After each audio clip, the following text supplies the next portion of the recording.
I hope all of you are doing good. आज के video में मैं बात करने वाली हूँ नेशनल एजुकेशन पॉलिसी के बारे में एंड उसके अलावा मैं बात करने वाली हूँ अर्ली चाइल्डहुड एजुकेशन केयर का जो करिकुलम फ्रेमवर्क है उसके बारे में। एंड मैं आपको बताऊँगी कि क्यों हमने इस अप्रोच को जो है हमारे करिकुलम में इंटीग्रेट किया है। लेकिन उससे पहले अगर आपने हमारे पहले के वीडियोस नहीं देखे हैं जहाँ पे हमने बताया है अबाउट डिफरेंट एजुकेशनल अप्रोचेस के बारे में in early childhood education like your Montessori, Reggio Emilia, then EYFS, तो प्लीज़ आप उन वीडियोस को देखिए। मैं डिस्क्रिप्शन लिंक में भी वो लिंक शेयर करूँगी and then you will get an exact idea कि क्या क्या डिफरेंट फेमस अप्रोचेज़ हैं, एजुकेशनल अप्रोचेज़ हैं इन अर्ली चाइल्डहुड एजुकेशन में, कौन क्यों उनको हम फॉलो करते हैं या उनका क्या इंपॉर्टेंस है और क्या एक्चुअली हैं क्या वो सब कॉन्सेप्ट्स। तो अगर आपको समझना है इन सब अप्रोचेस के बारे में तो आप उन वीडियोस को देखने के बाद आप ये वीडियो देख सकते हैं।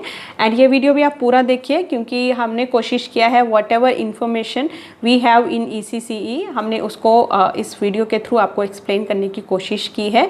तो आप इस वीडियो को ज़रूर देखें और हाँ, हमारे चैनल को ज़रूर सब्सक्राइब कीजिए और कमेंट सेक्शन में भी आप हमें बता सकते हैं किस और टॉपिक पे आप बात करना चाहते हैं related to early childhood education and child care.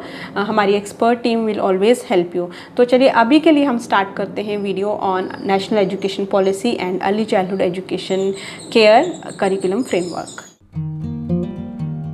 आज की वीडियो में मैं बात करने वाली हूँ about national early childhood care and education curriculum framework के बारे में। उससे पहले हम लोग बात करेंगे थोड़ा नेशनल एजुकेशन पॉलिसी के बारे में कि नेशनल एजुकेशन पॉलिसी क्या है और ये कब आया और क्या क्या उसके अंदर क्या न्यू चेंजेस, अच्छे चेंजेस हैं।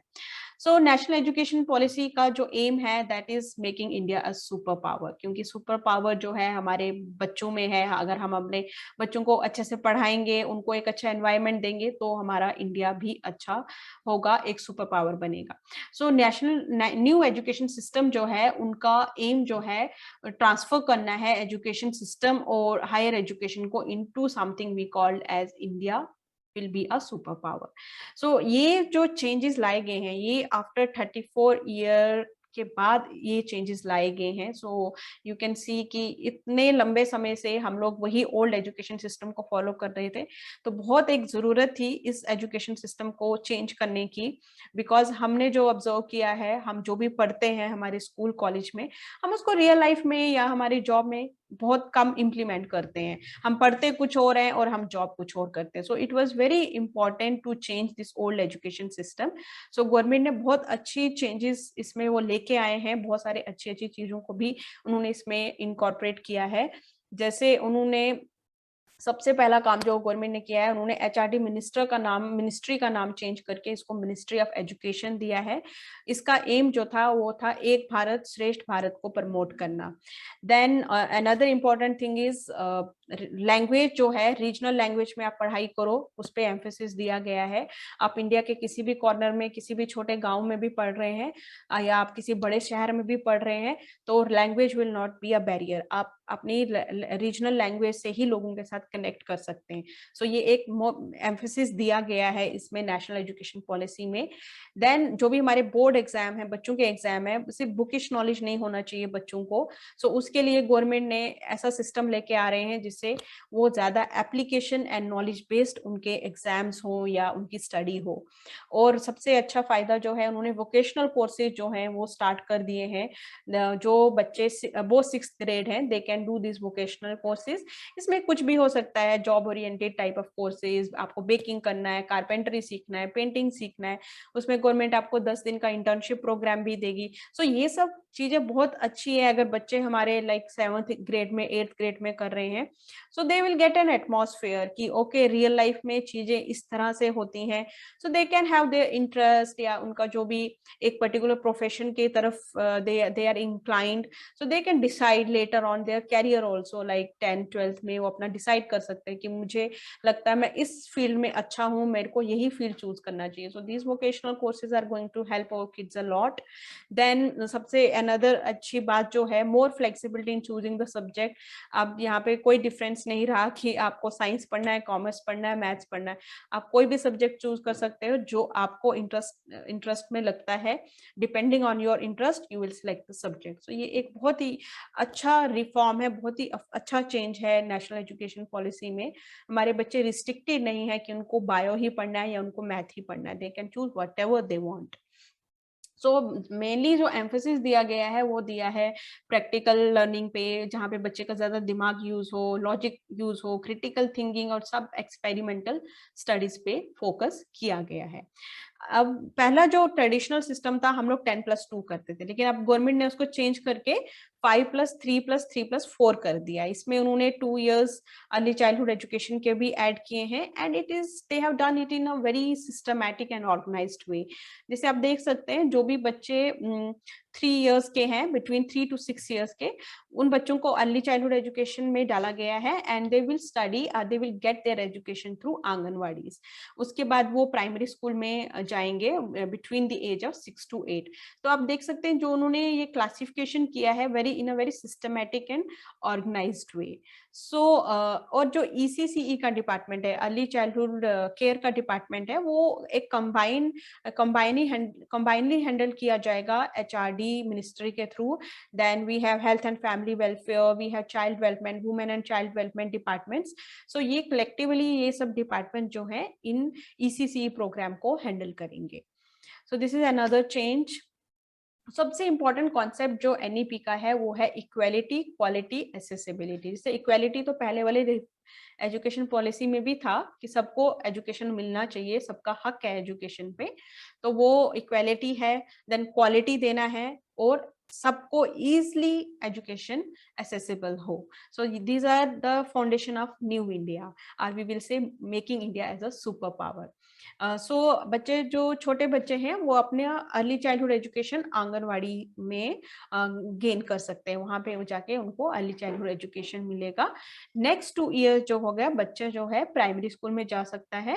अर्लियर जो पहले इसमें क्या था, पहले हमारे पास 3 जो आंगनवाड़ी पार्ट था या अर्ली चाइल्डहुड एजुकेशन का पार्ट था वो डायरेक्टली प्री स्कूल में होता था। वो ऐसे उसके लिए स्पेसिफिक ऐसे अर्ली चाइल्डहुड एजुकेशन का अलग से प्रोग्राम नहीं था। Okay, so this was all about your national education policy. So आगे मैं बात करने वाली हूँ about our national ECCE, but इससे पहले मैं इसके बारे में बात करूं नेशनल ECCE क्या है और उसके जो फ्रेमवर्क है या गाइडलाइंस गवर्नमेंट ने जो बताई हैं उसमें क्या है, उससे पहले देखते हैं कि अभी रिसेंटली क्या हो रहा है, अभी गवर्नमेंट ने क्या क्या स्टेजेस कंप्लीट किया है इन ECCE। So in ECCE training program already start हो चुके हैं। आंगनवाड़ी टीचर, को वर्कर्स का ट्रेनिंग स्टार्ट हो चुका है। देन 2 लाख आंगनवाड़ी का जो है उनको सक्षम आंगनवाड़ी बनाने का गवर्नमेंट का प्लान है इन नेक्स्ट लाइक 1 ईयर। सो उसमें उनको उनका इंफ्रास्ट्रक्चर चेंज करना है, उनको मोर रिसोर्सफुल बनाना है, depend according to the kids need. तो ये सब जो है चीजें अभी चल रही हैं। Year wise activity book for the children of 3 to 6 years, इनके लिए भी एक्टिविटी बुक रेडी कर रहे हैं through NCERT। So these are the few things that happening currently in the ECCE program. आपको ज्यादा इन्फॉर्मेशन चाहिए तो आप लोग लिंक विजिट कर सकते हैं, मैं डिस्क्रिप्शन में भी ये लिंक डाल दूंगी।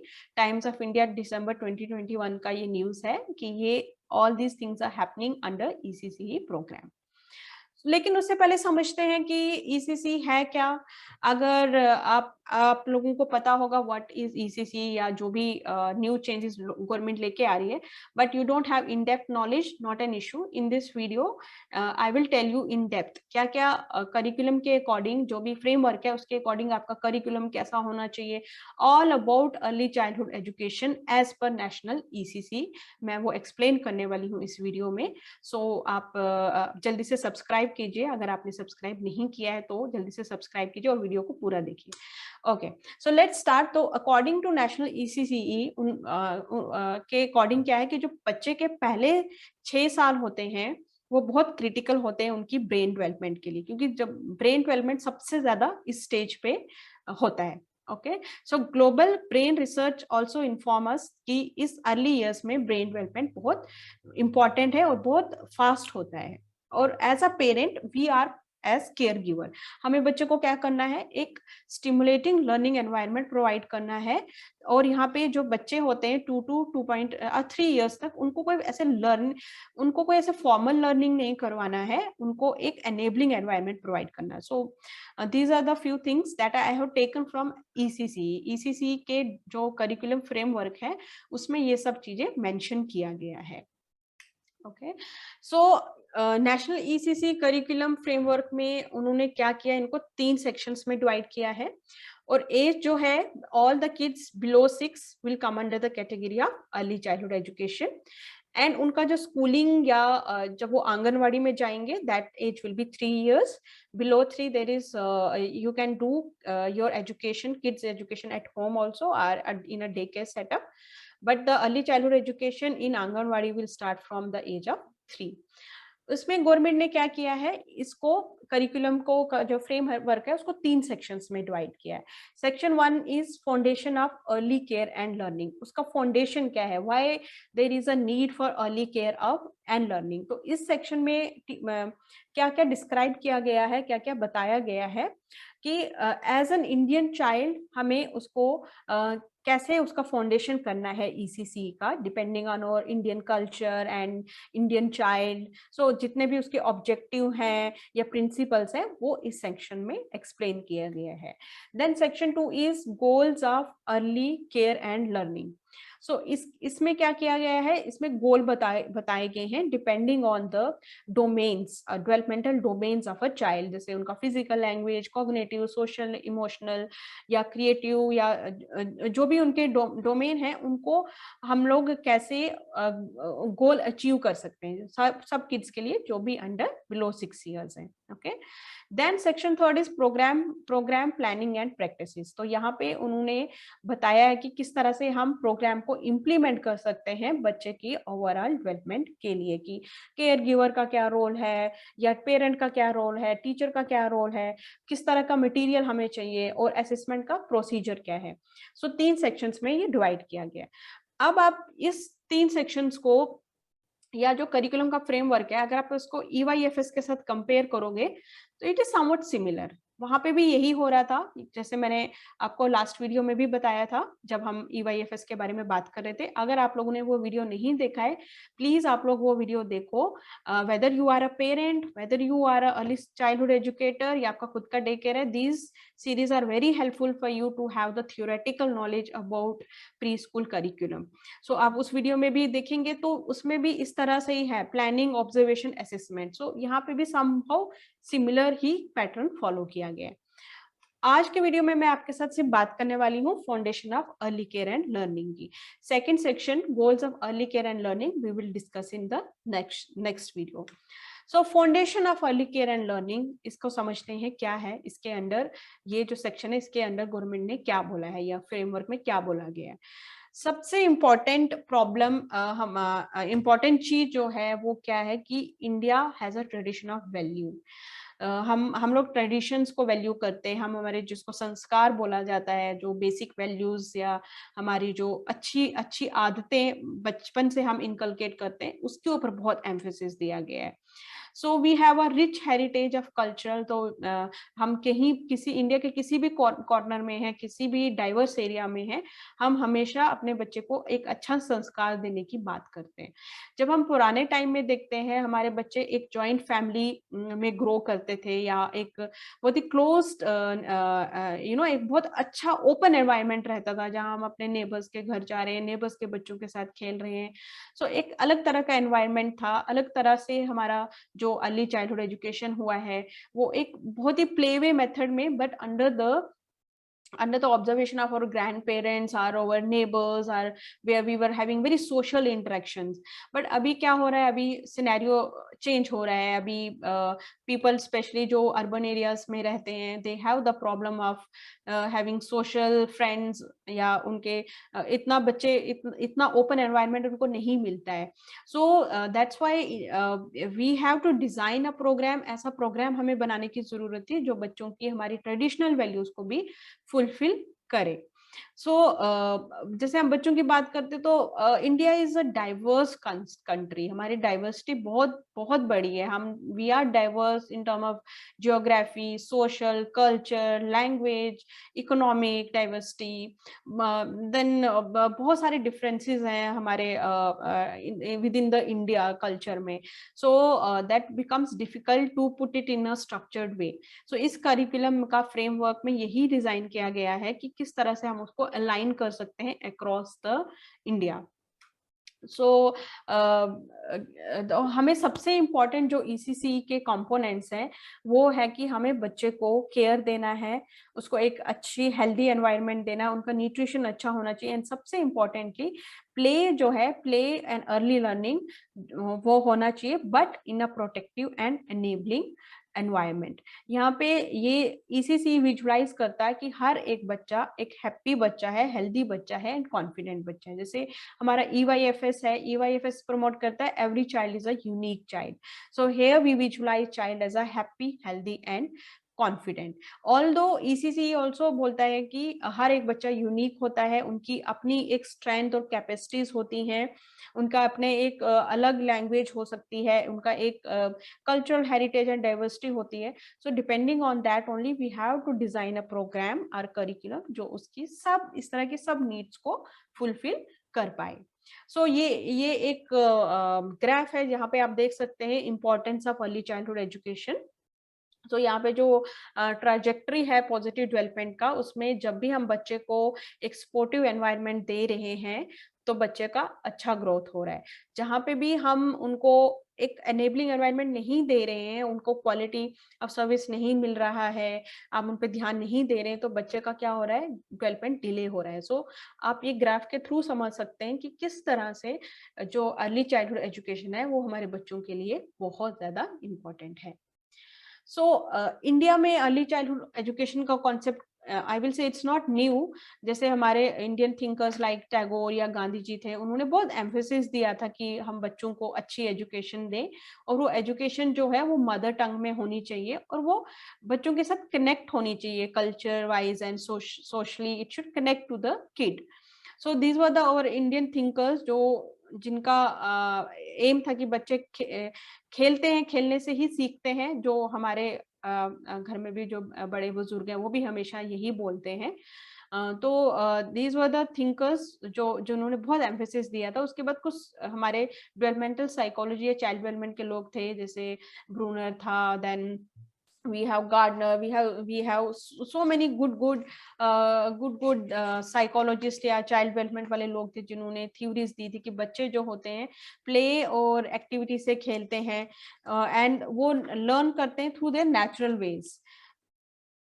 एंड बच्चे का जो लर्निंग है वो उनके एनवायरनमेंट पे डिपेंड होता है, उनको हम कैसा एनवायरनमेंट दे रहे हैं। ओके, देन ब्रॉड ऑब्जेक्टिव क्या है इसके अर्ली चाइल्डहुड एजुकेशन के? ब्रॉड ऑब्जेक्टिव क्या है कि हर एक बच्चे की को वैल्यू किया जाएगा, रिस्पेक्ट दिया जाएगा, and most importantly they should feel safe and secure and develop a positive self concept. So देखो, अगर आप EYFS फॉलो कर रहे हो, आप मॉन्टेसरी फॉलो कर रहे हो, आप रिगियो एमिलिया फॉलो कर रहे हो, सब जगह बच्चे को एक यूनिक चाइल्ड बताया गया है और एक पॉजिटिव रिलेशनशिप के बारे में बात किया गया है। सो हर एक जो अप्रोच है वो एक ही चीज पे एम्ड है कि बच्चे को हमें पॉजिटिव एटमॉस्फेयर देना है और उनको वैल्यू करना है।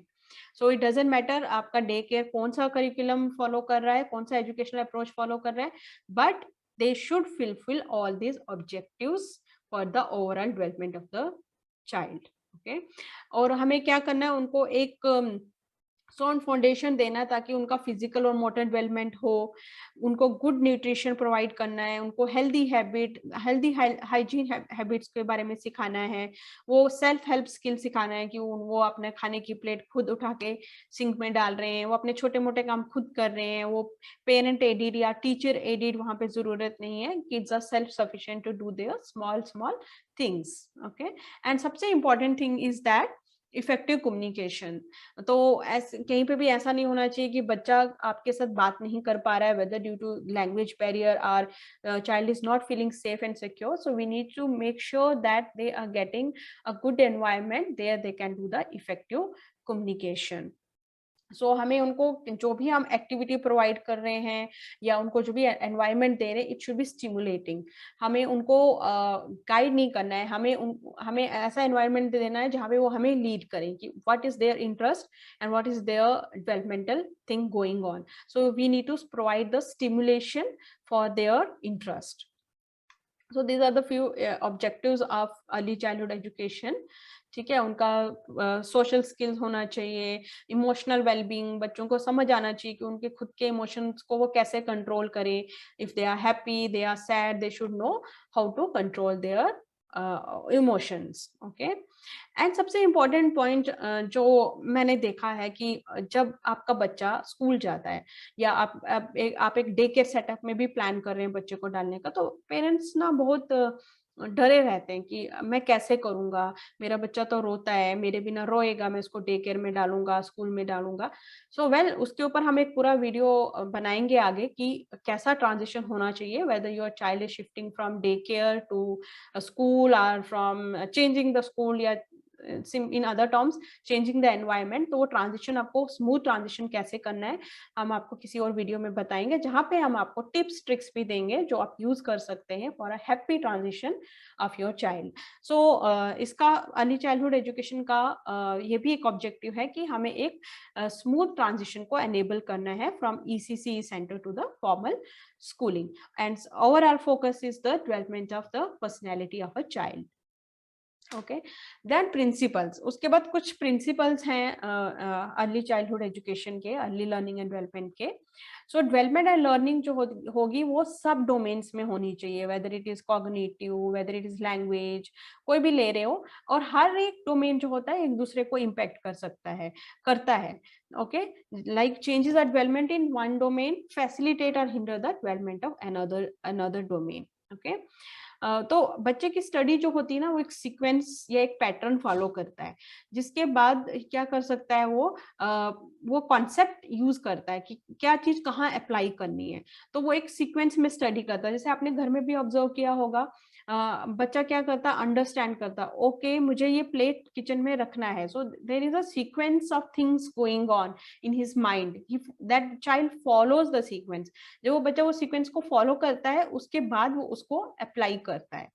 Okay, so again development and learning जो होता है हर एक बच्चे का अलग होता है, क्योंकि हर एक बच्चा अलग है। कुछ बच्चे अलग चीज कर रहे हैं, कुछ बच्चों का अलग हो सकता है। कोई बच्चा कपड़े उठा के वॉशिंग मशीन में डाल रहा है, कोई बच्चा खाना खा के बर्तन सिंक में डाल रहा है। सो हर एक बच्चे का एक वेरिएशन होता है डिपेंडिंग ऑन देयर इंटरेस्ट और देयर पर्सनैलिटी।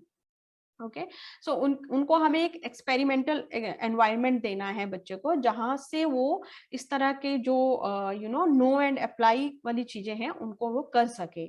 ओके, सो हमें उनको एक्टिव एक्सप्लोरेशन देना है। आप मे बी हम एज अ पेरेंट कई बार हम सोचते हैं, अरे मेरा बेबी तो किचन के सारे बर्तन निकाल के नीचे छोड़ देता है, अरे वो सारा चीजों को खराब कर देता है, वॉल्स खराब कर देता है। So but that is his way of active exploration।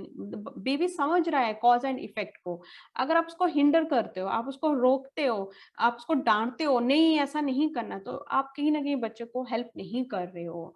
सो अगर आपको लगता है कि अगर आप ऐसा सोचते अगर ऐसा नहीं करना तो मेरे बच्चे बर्तन खराब कर देंगे, वो बर्तन तोड़ देगा, नहीं ऐसा नहीं है। आप यहाँ पे बात आती है एनेबलिंग एनवायरनमेंट देने की। आपको वो एनवायरनमेंट देना है बच्चे को जो उसके लिए सेफ है। अगर वो कांच के बर्तन कबर्ड में से निकाल के फेंक रहा है तो उससे उसको भी लग सकती है। So that is not a safe environment for the child. So you have to provide, या आपके घर का जो भी आप सेटअप है आपको बच्चे के अकॉर्डिंग करना है, ना कि बच्चे को रोकना है। रोकना नहीं है, you have to provide an active exploration environment to the child, so that उनके जो 5 सेंसेस हैं वो अच्छे से उसको यूज कर सके, समझ सके, मैनिपुलेशन कर सके। जब वो मैनिपुलेट करेगा, जैसे बेबी क्या करते हैं, जैसे मेरा खुद का बेबी क्या करता है, किचन में जाता है तो हमने कुछ नीचे के ड्रॉर्स में कुछ प्लास्टिक प्लेट्स रखी हैं जो टूटती नहीं है, तो उसको बहुत अच्छा लगता है। वो आता है, ड्रॉर ओपन करता है, प्लेट उठा के नीचे फेंकता है, वो टूटती भी नहीं है। फिर उसको कई बार वो वाइप करता है, क्लीन करता है, और कई बार वो वापस रख देता है। तो उससे उसका एक कॉन्सेप्ट डेवलप हो रहा है, उसके fine skill, motor skill develop हो रहे हैं, उसके अंदर एक अच्छी आदत भी आ रही है. So these kind of enabling environment you have to provide instead of saying to kid no you can't do this, you can do it depending on the enabling environment. और ये कभी नहीं सोचना है कि हमारा बच्चा छोटा है. So these are the things I am not saying, these are the things I have taken from the ECC document. So learning जो होती है बच्चे की बर्थ से स्टार्ट होती है. हमें कभी नहीं सोचना कि मेरा 2 मंथ्स का बेबी है, ये क्या करेगा या ये क्या कर सकता है, ये बेबी तो सिर्फ सोते रहते हैं. नहीं, उनका हर दिन डेवलपमेंट हो रहा है, हर दिन वो नई चीज सीख रहे हैं. सो दैट मीन्स हमें शुरू से ही उनको एनेबलिंग एनवायरनमेंट प्रोवाइड करना है. ओके. एंड जब वो इंटरेक्ट करते हैं, जब हमारा बच्चा हमारे से इंटरेक्ट कर रहा है, नेबर से इंटरेक्ट कर रहा है, अपने फ्रेंड से इंटरेक्ट कर रहा है, तो वो नई नई चीजें सीखते हैं. अगर बात करते हैं बिहेवियर की, जो भी एक टोटलर है, थ्री इयर्स का है, सपोज दैट 4 ईयर का कोई बच्चा है, तो वो जब बाइटिंग करते हैं, यूजुअली डे केयर में ये प्रॉब्लम देखा गया कि बच्चे बहुत बाइट करते हैं एक दूसरे को. तो बट विद इन टाइम वो समझ जाते हैं कि ओ मैं किसी को बाइट करता हूँ तो उस बच्चे को हर्ट होता है, मुझे लोग बोलते हैं कि बाइट नहीं करना है, मम्मी पापा मुझे सजेस्ट करते हैं, डे केयर वाले बोलते हैं कि आपको बाइट नहीं करना है. तो उसकी एक बायोलॉजिकल मैच्योरेशन होने लगती है, वो समझता है कि इसका एक बैड इम्पैक्ट पड़ रहा है दूसरे के ऊपर. सो इस तरह से वो कंटिन्यूस इंटरेक्शन से भी बच्चे बहुत कुछ सीखते हैं. ओके. सो देन जैसे ओरल डेवलपमेंट की हम बात करें या लैंग्वेज डेवलपमेंट की बात करें, सबसे ज्यादा जो अच्छा फेज होता है लैंग्वेज डेवलपमेंट का वो फर्स्ट 3 इयर्स ऑफ लाइफ में होता है. These are critical periods in development. या जो सोशल स्किल होते हैं वो बहुत अच्छे से डेवलप होते हैं between 3 to 5 years of life. If you are someone who are social bird and आप चाहते हैं कि आपका बच्चा भी सोशली अच्छा रहे, हर किसी से अच्छे से बात करे, फ्रेंडली रहे, तो इस 3 to 5 years की एज गैप में आप फोकस करिए कि आप बच्चे के सोशल स्किल्स को अच्छे से एनहांस करें. Same goes with the language development. So इसको बोला जाता है विंडोज ऑफ अपॉर्चुनिटी. सो आपको ये समझना है कि ये एक विंडो ऑफ अपॉर्चुनिटी है, I have to use it ताकि मेरे बच्चा जो है फुली यूटिलाइज कर सके अपना वो पर्टिकुलर स्किल या उस पर्टिकुलर विंडो को वो अच्छे से यूज कर सके. Okay. Then another important thing is again children learn and develop in stimulating, nurturing, sportive, protective environment. तो आपको बहुत ध्यान रखना है कि आप घर में सेटअप कर रहे हैं या आपका डे केयर है, आप एक ऐसे डे केयर में जा रहे हैं जहाँ पे खाली रूम है. मैंने बहुत सारे डे केयर देखे जहाँ पे कुछ भी सेटअप नहीं होता है. And this is my personal experience. मैं एक डे केयर में गई and that room was empty and I was like कहाँ है, यहाँ पे तो कुछ भी है, बच्चों के लिए कुछ भी नहीं है. बोले हाँ, नहीं नहीं हमारे पास टॉयज हैं बट हमने कबर्ड में रखे हैं क्योंकि बच्चे फैला देते हैं. So that is not, we have to do something. Whether ये आप एक घर में आपका बेबी को एजुकेशन दे रहे हैं या वो एनेबलिंग एनवायरनमेंट दे रहे हैं या डे केयर सेटअप में है, आपको वो सब एनेबलिंग एनवायरनमेंट बच्चे को देना है, स्टिमुलेटिंग, नर्चरिंग, और उसको सपोर्ट करना है, ना कि ये बोलना ये मत करो वो मत करो. आपको लगता है आपका बच्चा मोबाइल बहुत ज्यादा यूज कर रहा है, आपको क्या करना है, आपको बच्चे को नहीं बोलना है कि मोबाइल मत यूज करो, आपको मोबाइल बंद करके आउट ऑफ child's sight करना है. तो ही that is the only solution if you want to avoid mobile addiction in your child. खैर उस पे भी हम एक अलग से वीडियो बनाएंगे. आज तो हम we will stick to this ECE guidelines only. Okay. हर एक बच्चा जो होता है बहुत क्यूरियस होता है, उसके अंदर पढ़ने का डिजायर होता है. सो अगर आप उसको उसके इंटरेस्ट की चीजें नहीं देंगे तो वो डिजायर खत्म हो जाएगा. सो मेक श्योर आप उनको एक ऐसा एनवायरनमेंट दे रहे हैं जो उनके इंटरेस्ट का भी हो. एंड सबसे इंपॉर्टेंट चीज होती है बच्चा खेल के सीखता है. सो प्ले जो होता है वो सेंट्रल होना चाहिए चाइल्ड की वेलबींग और डेवलपमेंट के लिए. इसलिए आप जो भी टॉयज खरीदते हैं बच्चों के लिए, आप मेक श्योर करो कि आप एज अप्रोप्रिएट और लर्निंग टॉयज ही बच्चों के लिए ले रहे हैं. अब इंडिया में इम्प्लीमेंटेशन जो है ECC का, थोड़ा उसमें इश्यूज या प्रॉब्लम्स हैं. क्यों प्रॉब्लम है? Again India is a diverse country, अलग अलग भाषाएं बोली जाती हैं, हर एक किलोमीटर में भाषा चेंज होती है इंडिया में, तो कितना डिफिकल्ट है. एंड स्पेशली हमारे जो छोटे बच्चे होते हैं जब वो घर में हैं तो वो मदर टंग ही बोलते हैं. तो वो जब उनका ट्रांजिशन होता है from home to the school setup या डे केयर सेटअप, उनके लिए बहुत डिफिकल्ट हो जाता है because there is no one to understand them. So government ने यहाँ पे इस फ्रेमवर्क के अकॉर्डिंग एक बहुत ही अच्छे तरीके से बताया है कि हम how we can overcome that problem. Okay. So हमें हमारा ये प्रॉब्लम है क्योंकि हम सिर्फ कल्चर डिफरेंस नहीं है यहाँ पे लैंग्वेज का भी डिफरेंस है। ओके, सो ईसीसी के अकॉर्डिंग यहाँ पे मदर टंग को प्रमोट किया जा रहा है। सो जो भी आंगनवाड़ी वर्कर्स या टीचर्स हायर किए जाएंगे या जो है, सो उसमें कोशिश की जाएगी कि जो लोकल एरिया के टीचर हैं जो उस लैंग्वेज को समझते हैं वही टीचर हायर किए जाएंगे, ताकि बच्चा फ्रीली कम्युनिकेट कर सके। सो यहाँ पे कोई बैरियर नहीं है कि बच्चे को हिंदी सीखना है, इंग्लिश सीखना है।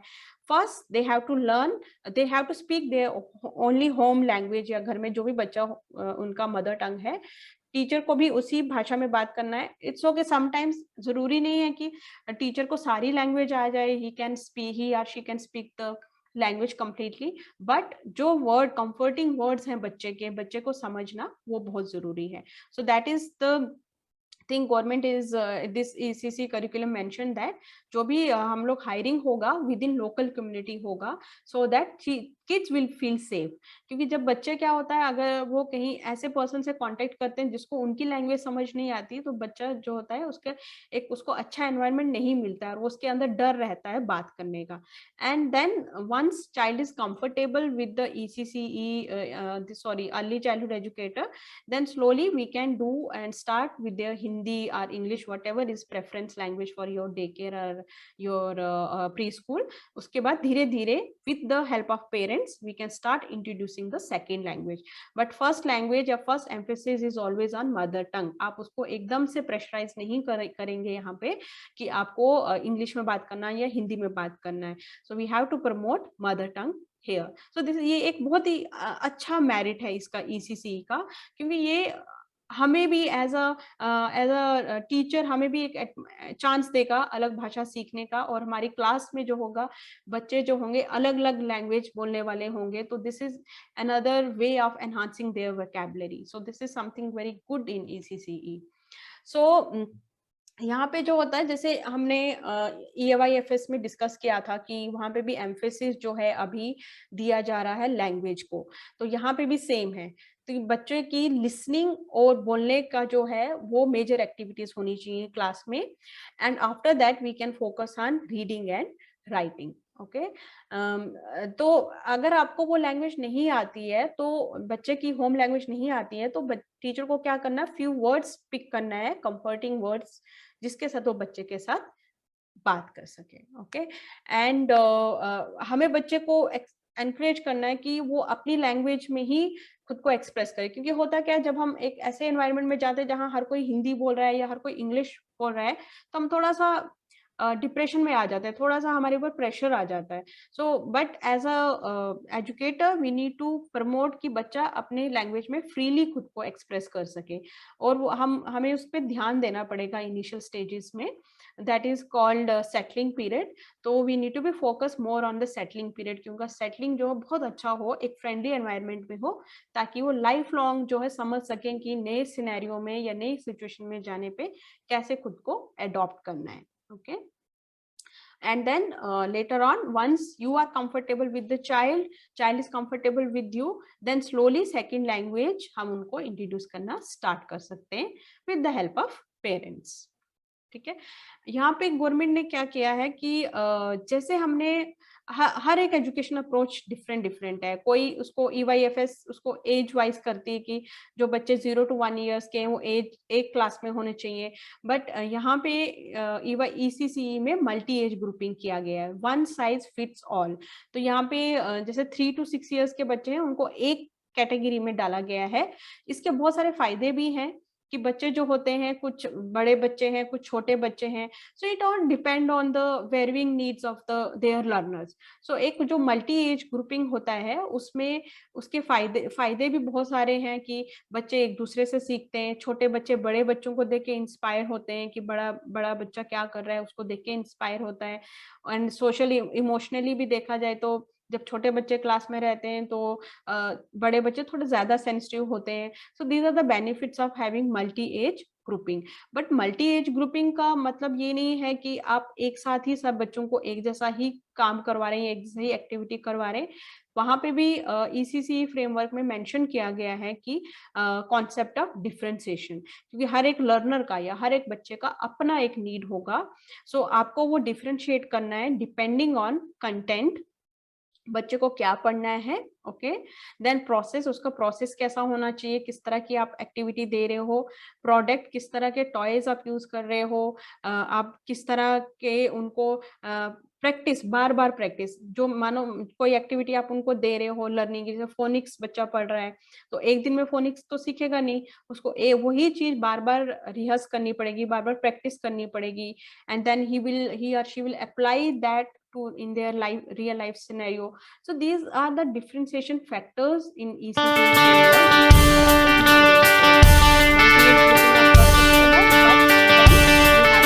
in consideration concept of differentiation. Okay, so in next video we will talk about section 2, that is goals of learning and development. आज के वीडियो में हम लोगों ने स्टेज 1 या सेक्शन 1 डिस्कस किया। सो इन अंडर सेक्शन 1 क्या क्या आता है, foundation of early care and learning का फाउंडेशन क्या है। तो सबसे जरूरी फाउंडेशन जो है अर्ली केयर एंड लर्निंग का इन ईसीसी फ्रेमवर्क इज लैंग्वेज, है ना। तो डाइवर्सिटी को ध्यान रखा गया कि इंडिया एक डाइवर्स कंट्री है, तो उसको हम कैसे स्ट्रीमलाइन करें। अनदर थिंग इज हमारे जो ट्रेडिशनल वैल्यूज हैं उसको हम कैसे जिंदा रखें, कैसे वही वैल्यूज हम आगे की जनरेशन को भी देने की कोशिश करें। तो वो हमने उसके लिए गवर्नमेंट ने जो है करिकुलम फ्रेमवर्क में मेंशन किया है कि they will hire people like local people, ताकि हमारी जो मदर लैंग्वेज है उस पर एम्फेसिस दिया जाए। So these are few of the very good things that comes under the foundation of early care and learning. But next video we will see कि किस तरह से हम जो गोल्स हैं लर्निंग एंड डेवलपमेंट को वो फिलफिल करेंगे। आई होप आप लोगों को वीडियो अच्छा लगा होगा। अगर अच्छा लगा है तो प्लीज सब्सक्राइब कीजिए, शेयर भी कीजिए और कमेंट भी कीजिए, ताकि हमें पता चले हम किस डायरेक्शन में जा रहे हैं।